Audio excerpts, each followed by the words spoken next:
One.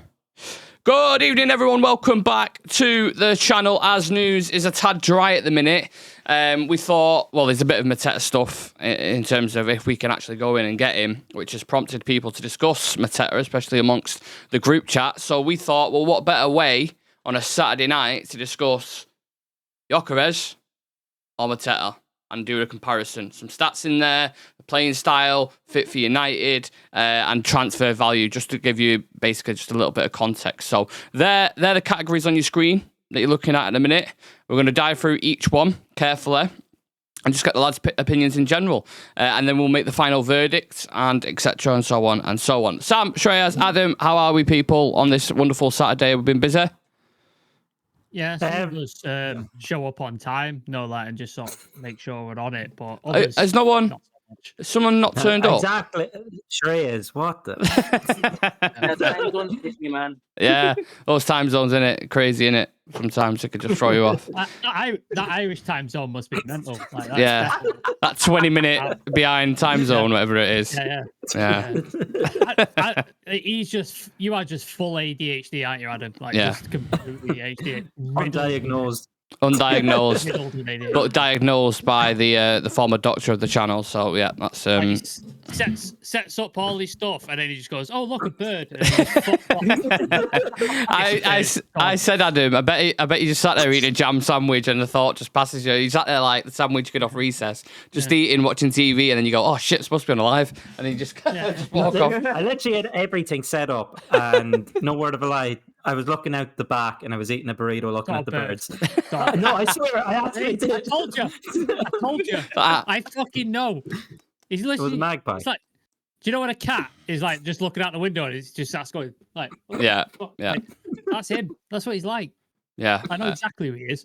unacceptable, Adam, to be honest with you. And to lead us perfectly into this stats, I've got a little It can't go soundboard. on like this, can it? It can. It can. Right, let's get into the stats. So we're going to start off with Mateta, Jean-Phillip Mateta, as I would say it in the Francais. Age 27, 33 Premier League appearances so far this season, 14 Premier League goals, which equates to 0.51 per 90 minutes. He's played around 2,000 minutes in the Prem.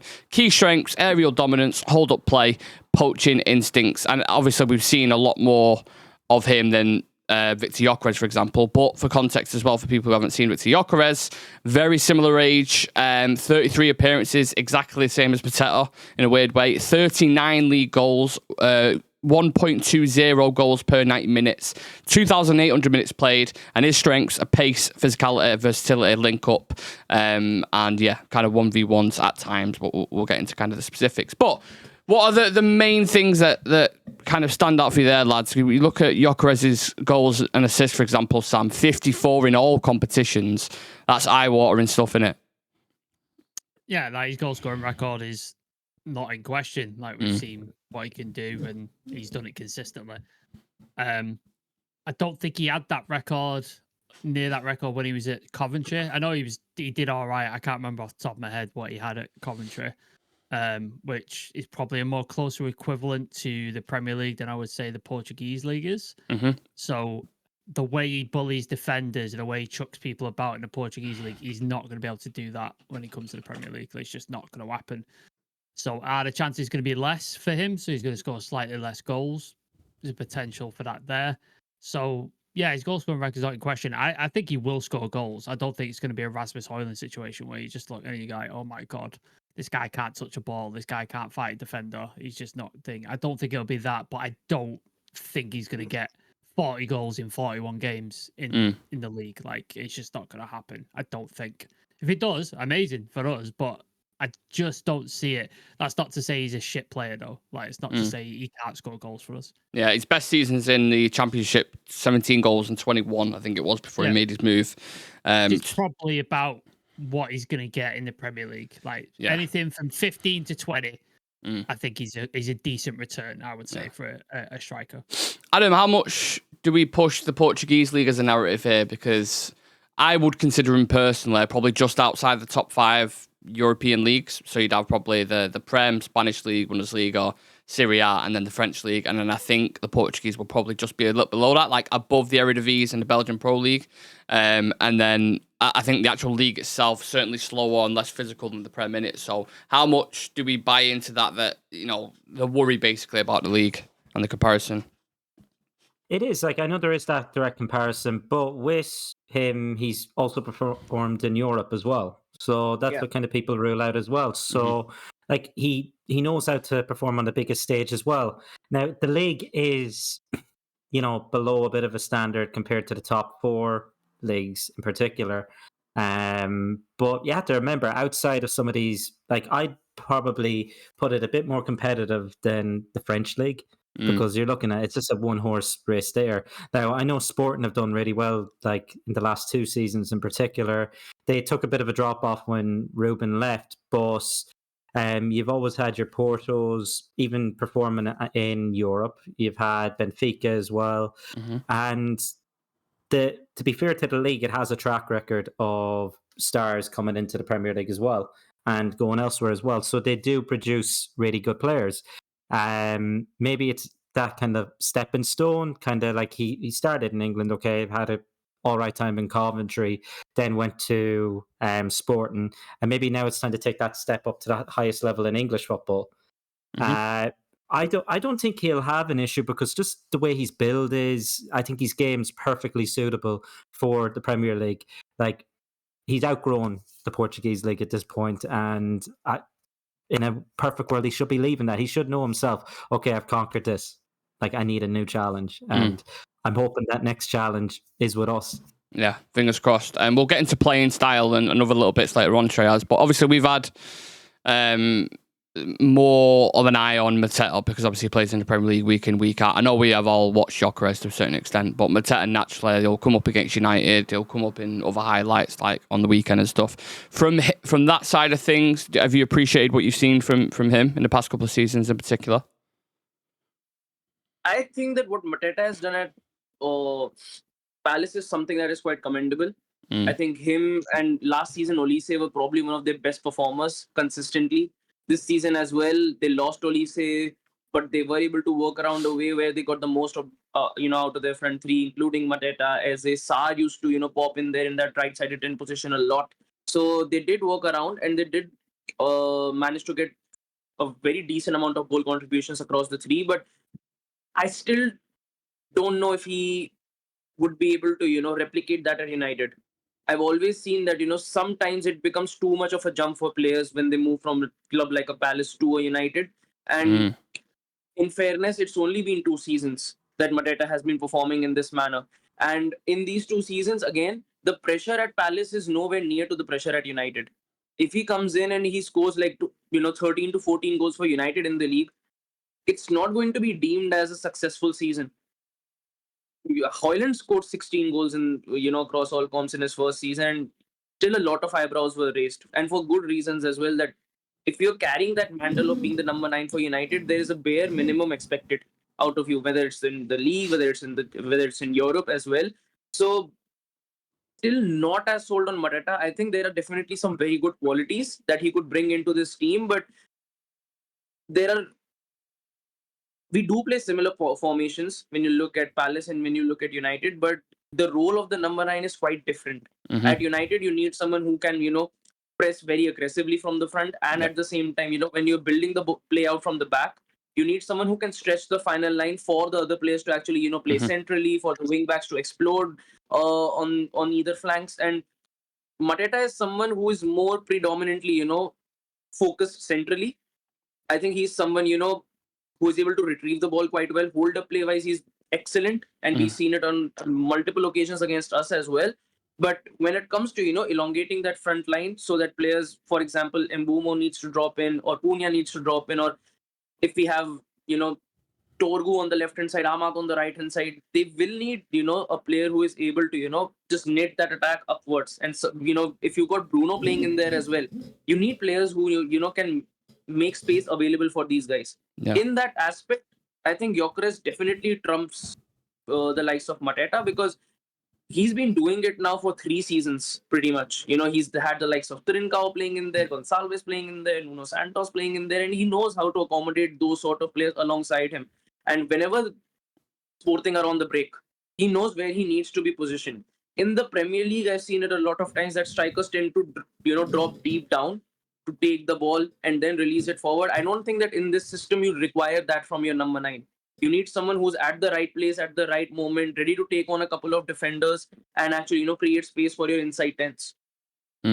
Well, Shreyas makes the comparison of like maybe he can't translate from a Crystal Palace team, because I know Palace finished above us this season, but in terms of the pressure, obviously we all know is a lot higher at a club like Man United. But strikers from the Portuguese league, and Adam alluded to this before as well, the last one to come from there was Darwin Núñez for 80 million quid, and that you could probably argue is an absolute disaster, right? Even though I hold my hands up, I would have loved him at United at the time when we talked about signing him. So I have got a little bit of PTSD from that. But also, we can't really name any strikers at all who have come from that league and done well. I mean, Falcao's done well in other leagues, but when he came to the Prem, we all know what happened there as well. So is he a bit of worry with that? Yeah, like I touched on, he's not going to be able to throw around defenders like he does in the Portuguese league, in the Premier League, because we've got absolute units in the Premier League. Like, you look at Saliba and people like that. He's not doing that to them. Like, it's just not happening.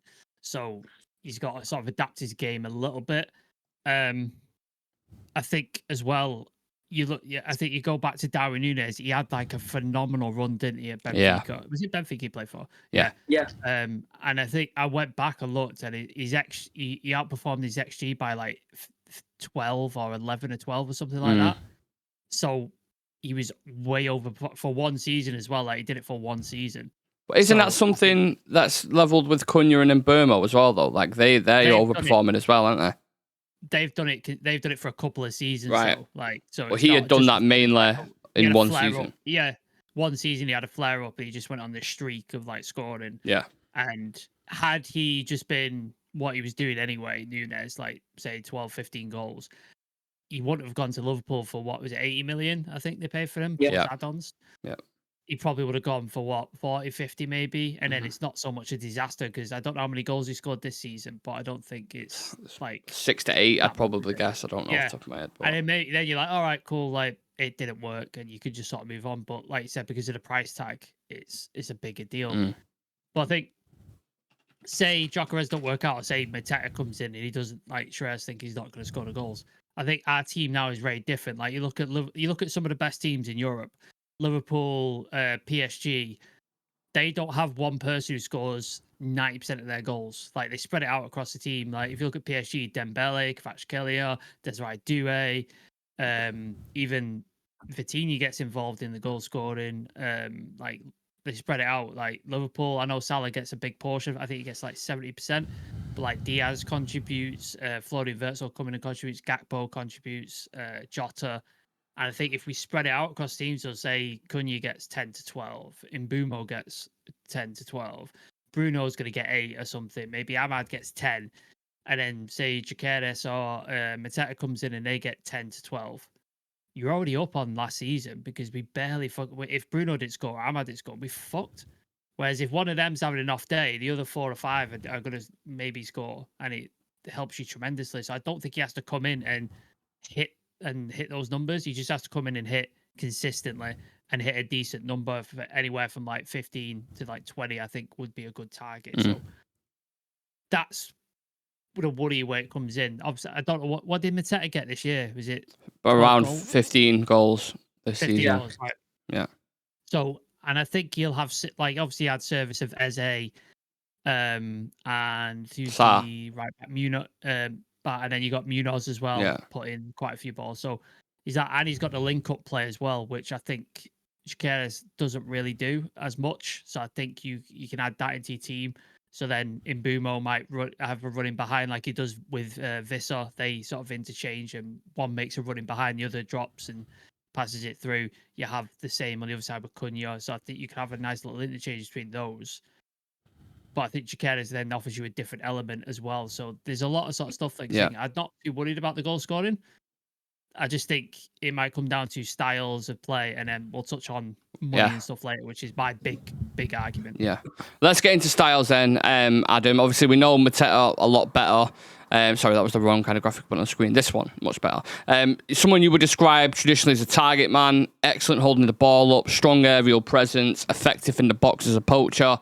But obviously, like any striker, they do have limitations, less mobile, limited in pressing, and he's not actually, believe it or not, a great header of the ball. And neither is Gyökeres, by the way. Gyökeres, both terrible headers of the ball, which I didn't realise. But in order for Mateta, someone like him, given the strengths I've just mentioned, to succeed in the team, we need to be a team that puts a lot more crosses into the box, don't we? Because you look at us, I'm sure we've said this so many times when we've done a post-match analysis, we don't put any crosses in hardly. We see like one or two from Dalot, don't we, in the season, and that kind of feels like it.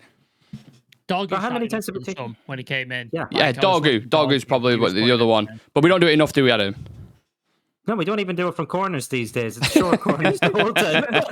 Don't even cross it from a corner. Yeah, I do think, and Buemo will help with that though. I think he's got the most crosses in the league and most corners as well. I think, or most set pieces or something, just behind Bruno. So that he'll help that. And whether it's Mateta or Gyökeres, they're going to have to improve in that department then, because I think they're going to get. I'm trying to make this sound as okay as possible. They're going to get a lot of balls on their head. Hey, there you go. Season, okay. So that's an area of their game, but I think it's also good that they have an area of their game that they need to improve on. It gives them a bit of, I suppose, kick to actually perform better for the team. But Mateta is that sort of player. I think he drops a bit deeper. He kind of brings the two wide men into the game a lot better. Gyökeres is more of that kind of, I suppose he is a bit more pace, I'd say, over Mateta. So he needs more space than a Mateta. Yeah. Like he needs to be running at players and he drifts out wide quite a lot, whereas it feels like Mateta stays quite central. Is that guy to, like you say, play off almost. Yeah. He doesn't tend to run into the channels he does compared to someone like Viktor Gyokeres. So it comes down to, as you said, which style of play do we want to go down the lines of? And I know one of them has worked with the manager before, and that's probably his preferred style. But I don't want to rule out someone like Mateta too, because I think they would do a job, and as Sam said, distribute the goals a lot more, because it's an issue we had last season. We weren't scoring enough goals. We were underperforming our XG massively. I think out of all the teams, I think we were near bottom on XG, were we, in the league? Yeah. Stats were shocking last season.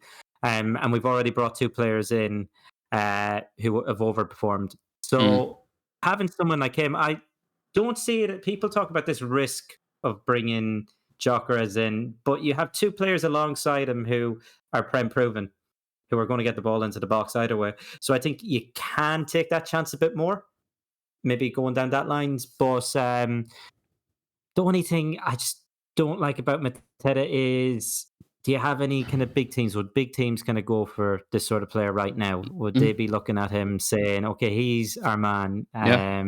Even like big teams abroad, there hasn't been really any links other than with us. Yeah. So that's the only kind of fear I have. And he is that less mobile, I think, a bit more awkward on his face. Has a better touch than Hoyland, that's for sure. Anyway, that's very low bar. Improvement. Yeah, it is a low bar.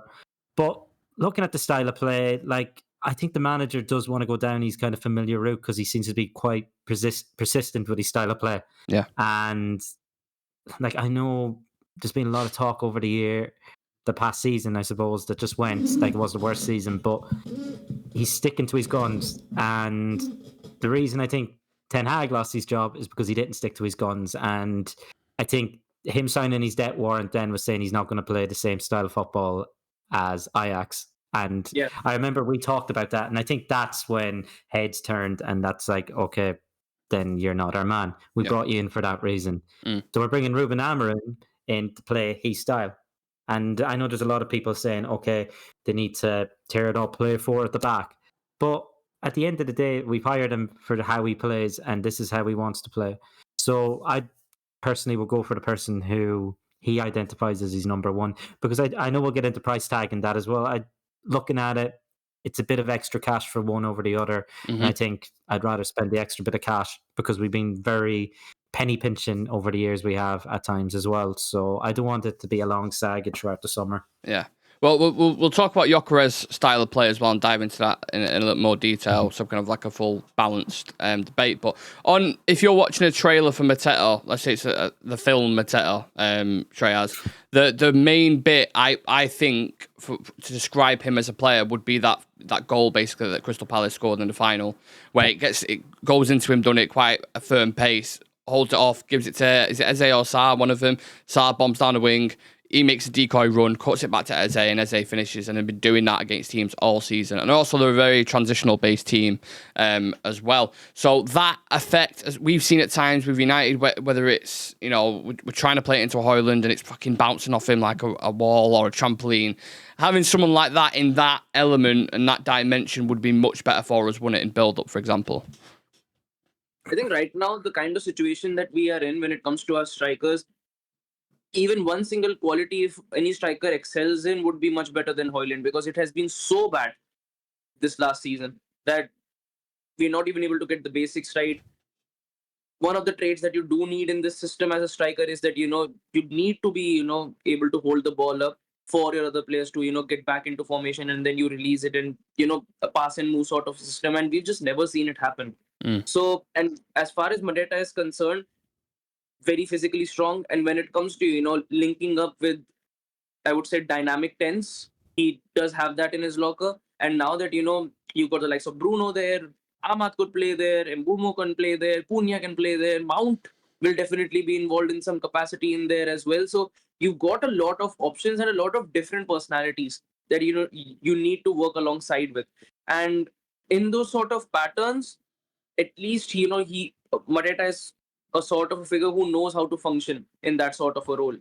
So for a cut short price, if United do tend to look in that direction, can work, but the astronomical numbers that people might be expecting, we shouldn't really be expecting that from him, because the role would be definitely be a lot more different in comparison to, because if Mateta comes, I can clearly see, Mbeumo, Cunha and Bruno being the main figures when it comes to goal scoring, and Mateta being the sort of figure who attracts other people in. Kind of what Xerxes does, but with a bit more pace and a bit more physicality to actually, hold off other players. So I would expect it to be a lot better when it comes to, like Sam mentioned as well, the goals and assists will be a lot more distributed. But again, a part of it that does concern me is you need your number 9 to be very, very aggressive when it comes to the frontal press. You've seen it at PSG this season as well. The way Dembele presses in the final from the front, especially. Yeah. Inter didn't know what to do, and Inter are a team that excel when it comes to playing out from the back. The way they've done, in the entirety, they played so well against Barca when it came to playing out from the back as well. But they were playing long balls for the first time in quite some time that I actually saw them play it, because they just PSG didn't really allow them any space, and a massive credit for that goes to Dembele, because he presses, Kvara presses, then Barcola or Desiree Doué or Vitinha is able to dictate the tempo in the middle of the pitch as well. So the roles are quite diversified, but all 11 players on the pitch know when to press, where to be present, and all of that comes from your number 9. And if we want this system to work, you need someone like that at United as well, who's mobile enough and who knows where to be present at what moments when you have to start the press. Because last season, off the ball, our press was never coordinated. You could see every single time spaces being left behind. Can I say on that, Shreyas, sorry to think it, but you prompted a thing in my mind. I saw last night on TikTok. So remember when Ralph Ragnick did the conference and everyone was pulling up those YouTube clips, and he said pressing is like, you can't be half pregnant. Like, you can't just be a bit pregnant. You have to be full, it has to be full commitment. And that just kind of plays into what you were saying then. I feel like we've been having this debate about number 9's pressing since Ronaldo was there. Yeah. It feels like it's been going on this long. Yeah. We just haven't found anyone.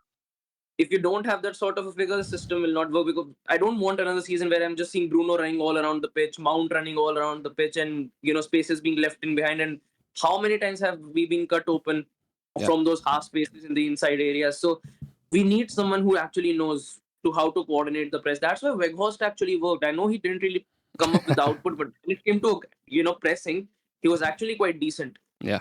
Yeah, I agree. Just a shame he couldn't fucking hit a barn door, could he, Vegas himself? But the pressing business was fine. Just the last thing on this, Sam, the whole attacking element's quite fascinating, isn't it? In terms of if you bring in a Burmo, Cunha, Bruno Fernandes, we know kind of likes to get forward, Ahmad in there, you would think the press as kind of connect would be a lot better. But not also that, you mentioned before, you think it'd be better. I don't know if you said it'd be better for Mateta to be in there to kind of hold play and players run beyond. I also have a kind of, not a similar theory, but like I feel like it might actually become a bit congested a little bit because we know Bruno wants to bomb on. We know Cunha is going to drop in at times. And if Mateta's quite a static player in the middle, are we not going to have another Ronaldo-Bruno situation there, do you think, potentially? It seems like Ronaldo, fucking Bruno is going to play deeper. It seems that's what's going to happen because, like you said, we're playing with those two half tens almost on the right and left side within Mbumo and Cunha. It seems to be they're the options. So Bruno looks like he's going to drop to an 8 position, I assume. It seems like we're going to go with 2 8s, and I feel like Ugarte is not an 8, and this is going to be my argument later on for the price point and like what I want to do with tweaking the sort of midfield and stuff like that. But in terms of that, I think you'll see if you look at the way Mbumo plays, he does like to push out wide at times. But then obviously you could have an overlap from whoever the right wing back is. Say it's Ahmad. You're gonna have that overlap. You're gonna have Dorgu overlapping as well. And I think if you put Xerxes where Mateta is, you're going to see a very similar thing where he's going to come deep for the ball, link up the play, and then you're going to see runners from Cunha and Mbumo into the box, which frees up space. Then he could lay it off to a Bruno who's coming up from deep, and then he could play it out to one of the 2 sort of 10s and stuff, or he could play it out wide to the wide forwards and stuff. So I think there's enough room in there and enough fluidity. I think it's just a case of those players playing together and learning patterns and learning where the other guy likes to be. Because you saw with Vissa and Mbumo, they just seem to have a second sense of where each of them was going to be at any one time. Telepathic, wasn't it? Yeah.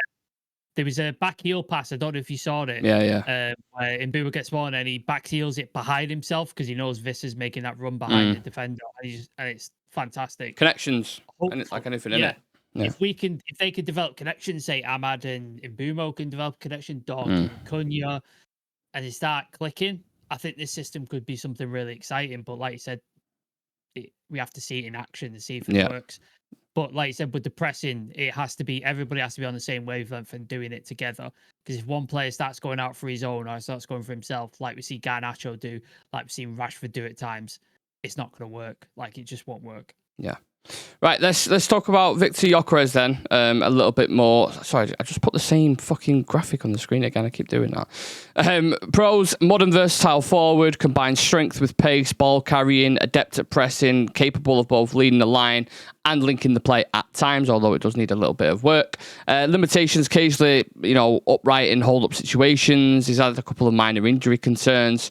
He's also a player who, we kind of mentioned a little bit before as well, who needs to kind of drag out wide and run at players and have that space. He's not necessarily an instinctive or a reactive kind of box striker like a Solskjaer or Ruud van Nistelrooy. I think that's something else that he needs to work on as well. But he is kind of best fit for teams with that dynamic movement, pressing and versatility. And I think that's something that Ruben Amorim is looking for, that kind of fluid system.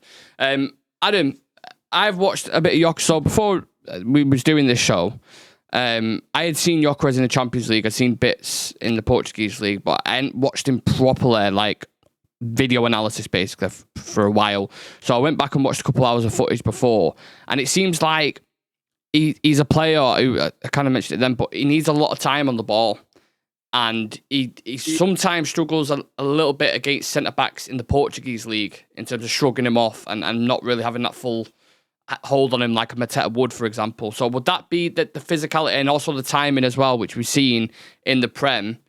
Do you think he may struggle with that potentially? I think it might be a bit of a struggle at the start because it's like a culture shock going into the league. It's a different monster. It is a different machine. It is. And it's also a league that it takes no prisoners in a sense that you are judged from the second you go in. And that's something that he's going to have to work out because he'll probably, if he doesn't score in his first potentially 3-4 games, the tabloids are going to be on him. That's Yeah. Tabloids. It's a That's a different type of throwback word. Yeah. Everything is going to be on him. Social media is going to be on him. And does he have that mentality to actually, get through that? Because we saw it with Hoyland for a while. I remember when he first came in, it took him, was it like 4 or 5 months Yeah. to actually score? I don't Every think he scored week till it was going to be December. like, oh, when's it going to happen? When's it going to happen? And we're just Yeah. like, yeah, we're thinking And then the you same had thing. that clip of waiting on a miracle, that guy with Hoyland. Yeah. Oh my So- God, what a throwback that is as well. Forgot about That is that. a throwback. Yeah. And it is going to be very difficult for him, I think, to start. But he seems to have, the way he looks, the build and everything, it just looks like he is suited for that. Now, that being said, he could come in and he could tear the league to shreds, kind of like what Haaland done. If you're creating chances for him, there's that possibility too. But compared to Mateta's used to the league, he's used to that physicality, and he's used to actually, I suppose, putting opposition centre halves in this league under extreme pressure, and it ended up leading to Crystal Palace beating Man City in the final. Yeah. So, like, there is elements of the game that I think he does need to work on, and as I said earlier, I think that's a good thing, because you're not the ready-made, I suppose, what would you call it? The ready-made product. So I know he's 26. You're looking maybe 2 years till potentially The he's technical prime. Yeah. Yeah, and then compared to Mateta, I think Mateta's a year or two older, so he's around that stage now. But look at, if you're comparing like two of them to each other, like, whose ceiling I think is higher for their prime, and I think we do have the answer for that. It's just, as you pointed out from watching the footage, it's centre halves in the Premier League are so physical, and they've always been known for being extremely physical as well. Yep. And would he be confident coming into that league? We'll have to wait and see. I think he will. I think it'll be a bit of a struggle at the start, and he might get out of jail by the two men beside him if he does come in. But can he hold that pressure? Can he get used to it? I suppose it's all mental, the mental side of things as well. It will come down to. He seems to have that good mentality. He has been in England before, but like, it's a different gravy, the Premier League, compared to, what was it, League One, Championship at the time. Yeah. So, like, I don't think it'll be overly difficult for him, but I think he will be under a good bit of pressure compared to Mateta. If you were to get Mateta, I think he's slots in there. He's used to playing in the league. But if you were bringing someone over like this, who you're taking a risk in a way, I think he's going to struggle at the start. I think it's interesting you mentioned Haaland there, because there is, I feel like, and maybe tactical, kind of nerds will be like, actually, no, it's not. But I feel like when I watched Haaland at Dortmund, there is similar comparisons in that transitional way that Gyökeres has when he's at Sporting, where he's a great ball carrier, really physical, can just, so when he's running and going and he's got space to run into, I mean, it's similar to Haaland in that kind of regard. But maybe you kind of need both profiles, don't you, Shreyas? Like, we're talking about which one should we have. It'd be nice to sign both in a sense. Wouldn't it just have those options when we, let's say, for example, you've got a bit of a low block and you're struggling, and Mateta is that more of a poacher or that guy you can play into, and then if you've got a bit of a tough team, more of a transitional threat, you bring Gyökeres on. Would that not be nice to have? It would be nice to have. That's why I still had a question with Xerxes. In what capacity would Xerxes be used this season? Because I'm sure Xerxes is not going to be sold. I've heard nothing. The only thing that I have heard is that Hoyland is probably on the way out, but nothing's been there on Xerxes. Yeah. So assuming that, Xerxes is going to be around at the club, I see Xerxes and Mateta quite similar as profiles. Definitely, physicality and pace are something that are completely different. But when you look at the way they both want to play and they like to play, both of them are quite similar in those aspects. And like you mentioned as well, against low blocks, I would have someone like Xerxes in there, because if you want someone to, hold up the play and just link and knit the attack together when you're moving the ball forward, Xerxes is able to do that quite well. And we've seen glimpses of it through, in the entirety of the season. And when he did start to get going, started to get a couple of goals and assists, picked up an injury till the end of the season. But you could see, what sort of player he is. And technically, I think he's very gifted on the ball. And that's why I think that we'll only be able to sign one striker this season. I think Xerxes is going to be sticking around at the club, and you're only going to be playing Prem football. So I don't think we'll be going out there and signing a couple. I think it's only going to be either of Mateta or Gyökeres. And like Adam mentioned as well, if Mateta does come in and again, hits the ground running as well, there is a ceiling as to what he'd get. If Gyökeres comes in and hits the ground running, the ceiling is going to be something completely different. And right now, I think the cushion that Gyökeres has got, playing under the same manager, I would argue a bit better now if Cunha and Mbumo get done as well, Ahmad and Bruno being there. When it comes to outlets, a bit better service when you have to compare it to the likes of Sporting, and Sporting hasn't really let us down in quite a while. When you look at hit and miss ratios, Ronaldo, Nane, Bruno. So there have been a lot of cases, and Sporting have probably been the only club where we've done a lot of business with, and we've come out with players who've actually done pretty decent at United. So I would be ready to take the punt at Gyökeres. In an ideal world, would love to take them both, because then you get the best of both worlds and you have a lot to tweak around. You've got a lot of combinations to work with. But right now, I have to look at this attack on the basis of pure goals, and we've been struggling with goals for the past 2 to 3 seasons now. And I need someone who can come in.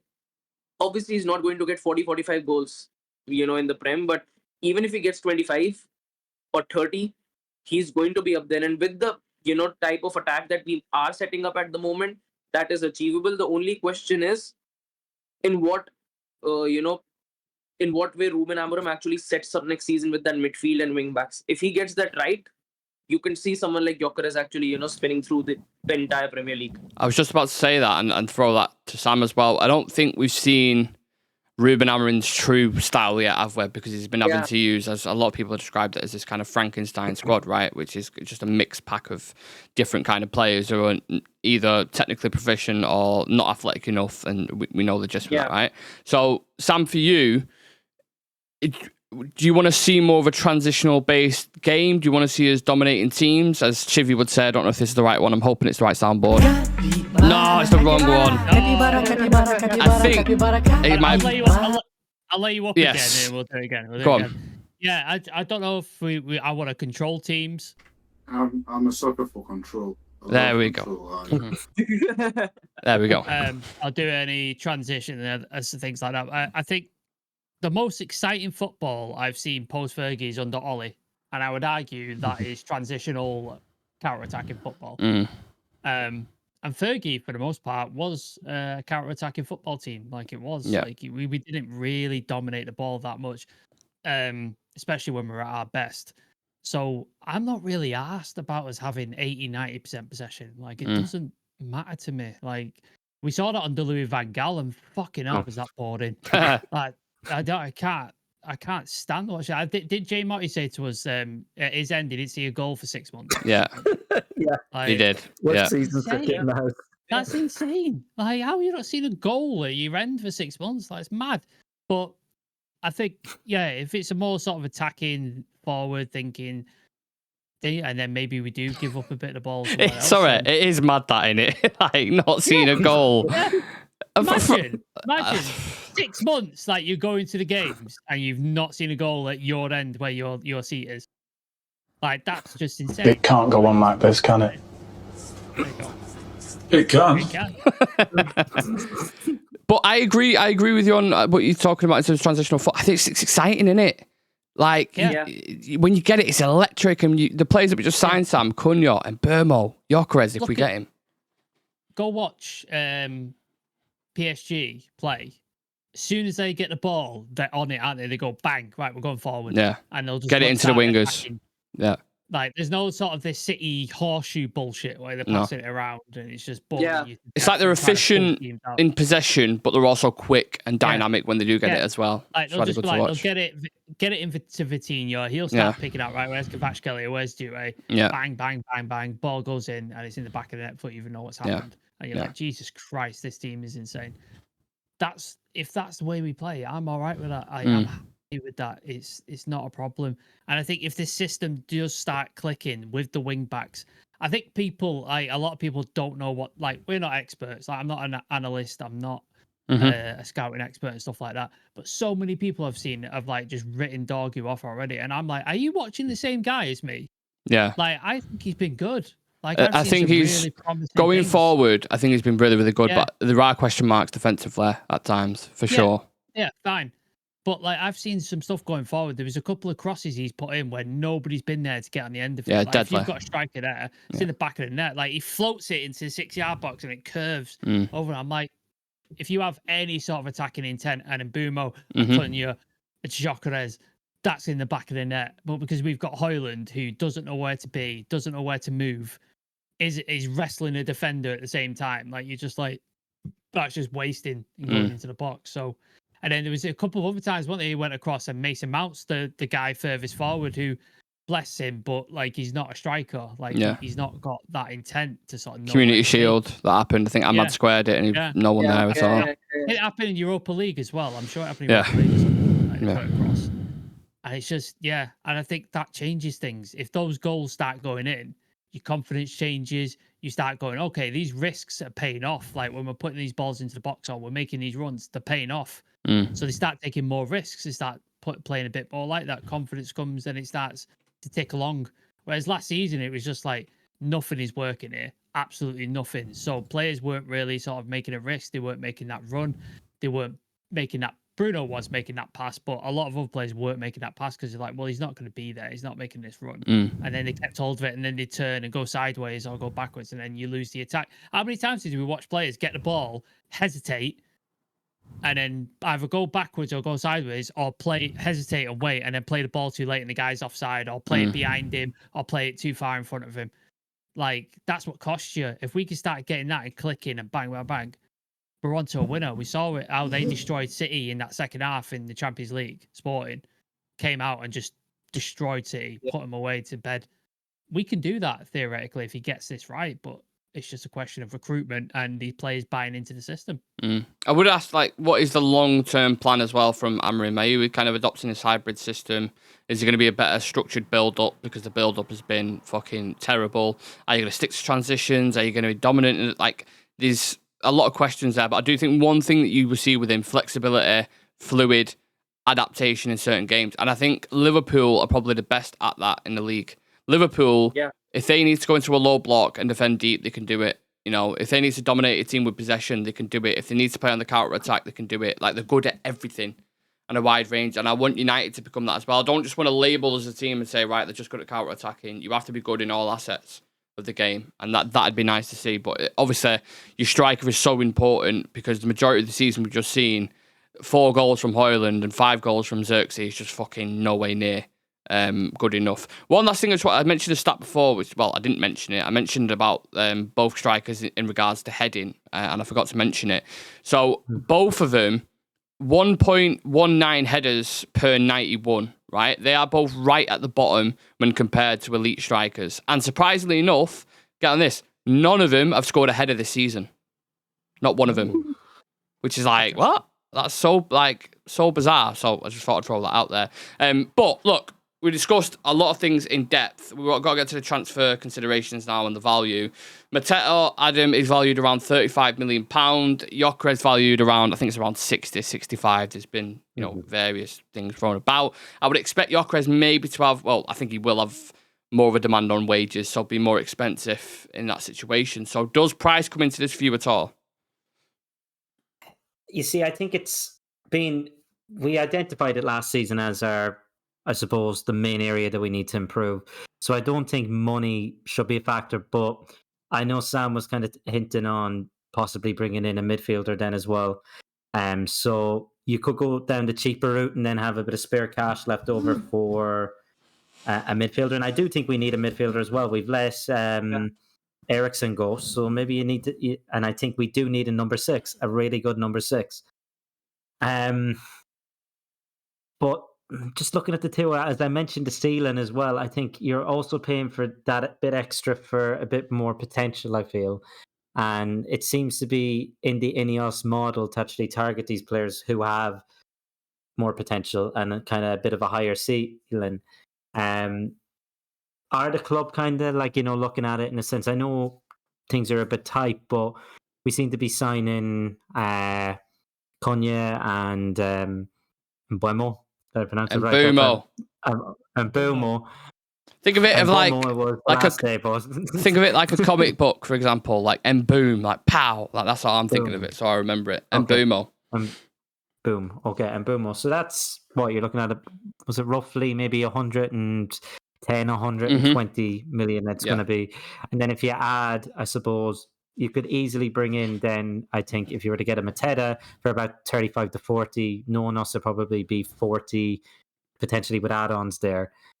You could bring in potentially a midfielder and could be looking at a goalkeeper as well, because I think that's an area that we also need to improve in as well. If you bring in Gyökeres, I think you only have one option then, either the midfielder or the goalkeeper. So it's up to the club. Do they want to, like, do say what Madrid do? They target, okay, we're not going to get you this year, we're going to get you next year. That's our target for next year. And maybe it could be a sense of that. I don't think it can go on with the goalkeeper, but I think the goalkeeper market is a bit cheaper than the midfielder market. So what I could see is potentially getting someone like Gyökeres and a goalkeeper, and then midfielder we can rely on. I think next season it could be, but we'll have to wait and see. For me, I think I'd just rather spend the extra money for the higher ceiling. I think, take the risk. It's weird, isn't it, Shreyas? Because you've got Mateta, 14 goals past couple of seasons, right there. That's the ballpark that you're looking at him, and that's in the Premier League with Crystal Palace. You've got Gyökeres, who has 39, 40 goals, but it's in the Portuguese league. So where does that meet for you personally, and price as well? Who are you more likely to go for when you merit reward with risk? I'm kind of more inclined towards Gyökeres, because I get that the Portuguese league is definitely not anywhere near to the intensity of the Premier League. It is completely different when you make your stage to the Prem. But again, I'm not heard or even seen these sort of numbers since Haaland from any other player coming from outside the Prem. And again, accountability wise as well, I think if United are definitely able to work smartly on the outgoings, you get rid of Garnacho, you get rid of Anthony, Sancho, as well as Rashford, you will be generating a good amount of cash, and two of them will definitely be pure profit because they are academy graduates. So you're definitely creating a lot of leg room for yourself in that department. And again, when you look at, if we get Gyökeres in, even if we have like a 25 or 30 million gap left around there, we can easily accommodate a keeper in there.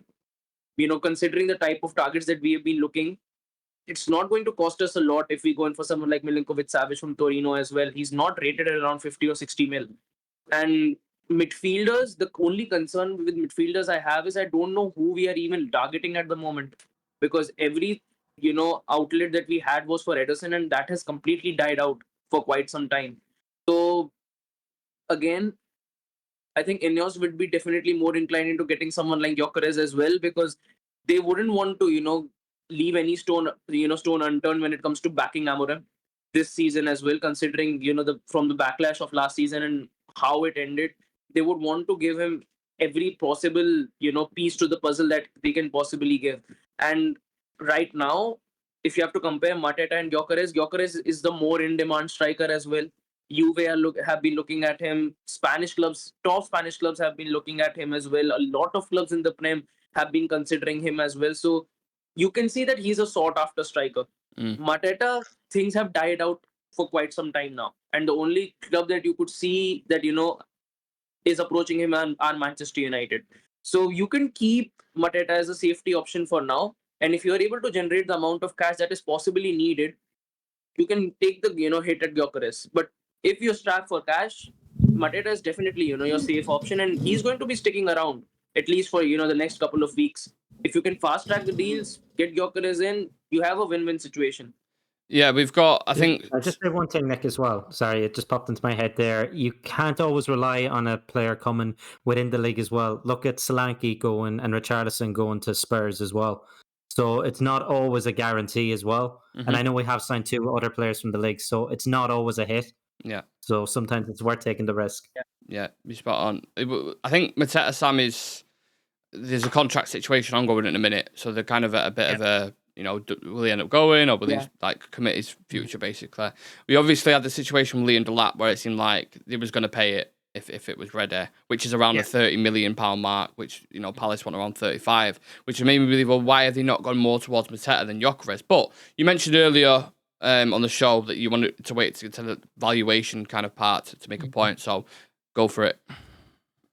So I think a lot of problems in United over the last couple of years have come down to midfield.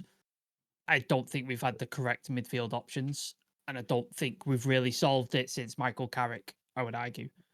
I think we've had a lot of people come through, and I think the closest we've ever got to sort of fixing it was that short period of Pogba, Herrera, and Matic. That really small window. I think it was about 10 games where they played together, and it looked like a unit, and it looked like it was working. And I don't think we've had that since then. Like, I think Ugarte, there's big question marks over Ugarte. He has his uses. I think he's really, really good to sort of break up play, put in tackles, and that kind of thing. And I think he's good, say you're leading a game, or say you want a bit more physical midfield to bring in. I think he's good in those things. But in terms of like ball playing and being able to play out and passing and maybe push it up when needs to be to go on the attack, he isn't that guy. And I think it's quite striking that when Amrim is looking to grab a goal or win a game, he's the first one off the pitch, which shows his limitations. Like, he doesn't take anybody else off. He's the first one to go. And it's normally like 55, 60 minutes. So I think that's a worry. So for me, Mateta would come in and he would offer you that different profile, and you've got enough goals in the team with Mateta, Mbeumo, Cunha, Ahmad, Bruno, and then you could chuck in Mount if he can stay fit, and that kind of thing. You've got enough goals there, and then get a solid 8. I know that Masterano has gone to Real Madrid, so that kind of player is like out of the question, but look around, there's players available that you can get. Like, we've talked on Anton Stash, we've talked on Steeler, who's, I don't know if Madrid is still interested, but like, there's players like that out there you can go and get. Humland is another one. There's players out there who could come in and change that midfield. And I think when you have a dynamic, physical midfielder who can also play the ball and is able to pass, it changes everything. Like, we were so excited about Frankie de Jong coming in because he changes that midfield, and maybe Ten Hag is still in the job by this point because he totally changes the way we play. And I think that's been lacking for so long. I think Bruno, he's going to play that 8 position, but I don't know if we just need a raw tackler next to him. I think we need an equal ball player, but who's a bit more physical than Bruno is.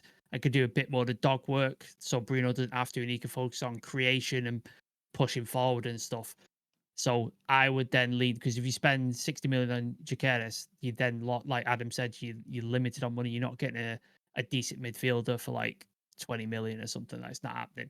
But if you get 35 million with Mateta, and then you can go out and spend 40, 50, maybe even 60 on a midfielder, you could do some damage there and get a really quality midfielder. And I think that solves a lot more issues. Now we've got Mbeumo in, now we've got Cunha in and stuff. So yeah, that was where I would go personally.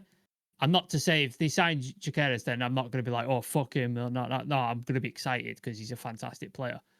I just think you could solve more problems by not signing him. That's my thinking.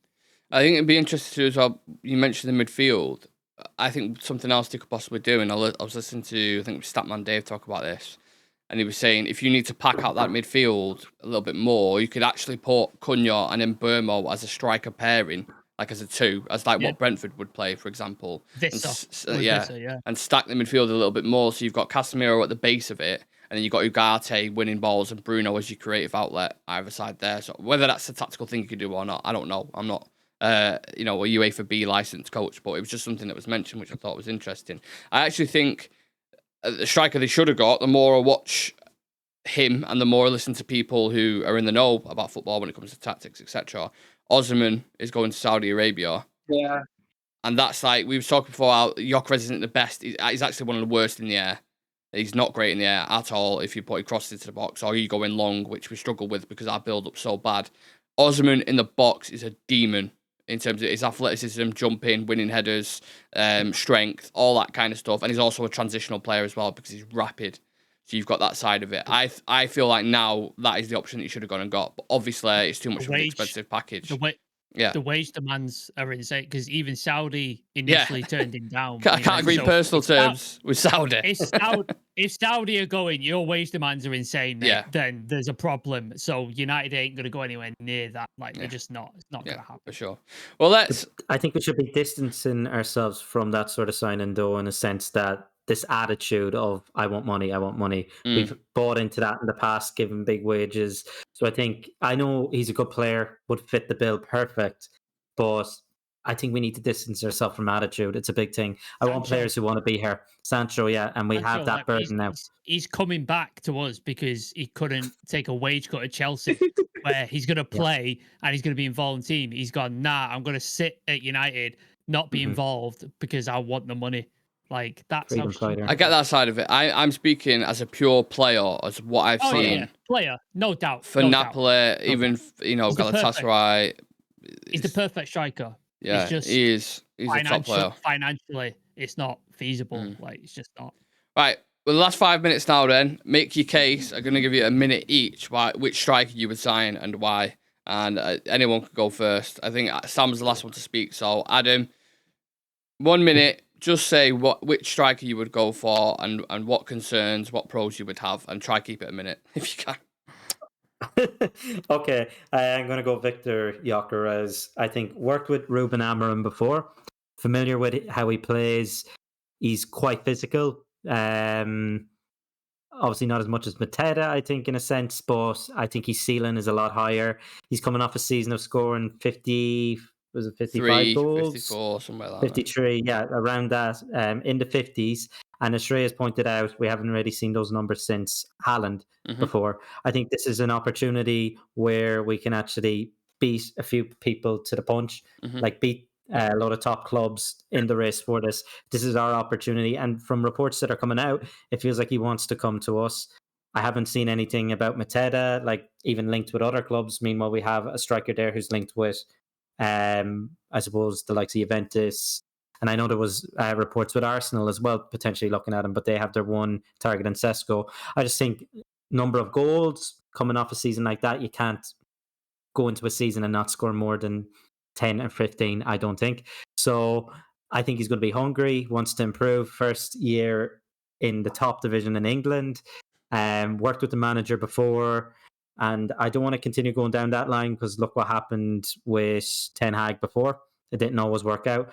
But I think if you give Ruben Amorim at least one player, it's the player who's scoring the goals who's going to win games. Time. So Viktor Gyokeres. That must have been at least 5 minutes. Yeah, well, it's a minute of if Adam is a minute, that's a minute. Shreyas. Right. All the points Adam mentioned. My inclination is towards Gyökeres as well. Keep it brief. Gyökeres, goals. Okay. All right. Fair enough, Shreyas. That's fine. That was like a... You made that look easy. Yeah. He's better than Højlund. Was it Morata we asked him about? And then Shreyas He's I'll keep it simple. No. Yeah. Sam, Right, fair enough. Talk to me. I think the midfield is a massive, massive issue. Now we have solved the likes of getting goals. So we've got Mbeumo, we've got Cunha, Xerxes can be involved in that, Ahmad, Bruno. I think we've solved that goal scoring problem. I think the midfield is a massive issue. And if we still want to bring a striker in, we could bring in a Mateta who is experienced in the league, that score goals, can build in link-up play, is a bully, can bully defenders that we need to, which Gyökeres is not that great at when he comes to the Premier League. And we could put midfield in, which I think would take us from challenging for mid-table or 8th or something. If we bring a midfielder in, it could take us to pushing for European places, possibly into top 6. So I think that would change everything for United. So I'll sacrifice getting the star striker to get better with the team and pushing us up further into actually challenging for things. Yeah, I like all arguments. Me personally, I would probably rather go for Osman, but I think out of the two, think I'm willing to take a bit more of a risk on Gyökeres. I just think if you have that many goals, 50-odd goals in all competitions, surely some of that has to translate. Like, that would be one of the biggest drop-offs ever, to go from 53 goals in all competitions, you arrive at United and you score 4. There would be genuine question marks and Area 52 fucking comments and stuff. It would just be abnormal for that to happen. And the one positive thing you can lean on is he has worked with the coach. Like, Amorim knows his game and made him the monster that he is today. So there were concerns with him, definitely. I think translating to the Premier League, I think there's a lot of things he needs to work on. I think goals can cover that at times, especially in a league like Portugal. But I would be very, very excited by the opportunity of him joining and working with Mbeumo, Cunha, Ahmad, Bruno. Like, if you're not scoring a lot of goals with them players, then I think you do need to sack the manager eventually. But this is your minute for the people who are watching, viewers. Write in the comment section. It could be a paragraph, it could be a fucking dissertation, whatever you want, which striker you would go for. It doesn't even have to be Mateta, or it doesn't have to be Gyökeres. It could be anyone you want. Put it in and put the reasons why you would sign him. If you also would like to subscribe to the channel as well, we're pushing towards 17k now. Subs are climbing rapid. And turn on the notification bell as well so you don't miss a single thing. I think one thing is pretty obvious either way. If it is Mateta or Gyökeres, lads. Oh my word, we'll have a look. Of course we'll have a look. We're going to have a look either way. I put a poll on Instagram about who we would pick in terms of this. It is 71% Gyökeres and then 28% Mateta and a number 8. So people are quite clear they want Gyökeres. So there you go. Well, we could have news dropping soon. Let's see. Keep an eye out on our socials, Instagram, X, and TikTok. Drop us a follow over on there. Subscribe to the channel. If you want to become a member, a Real Red Ultra, click the join button next to the notification bell. 2-3 quid a month. Just help support the channel. Big thank you to Shreyas, Adam, and Sam. We're all in different time zones at this point. We'll see you in the next one, yeah. See you in a bit.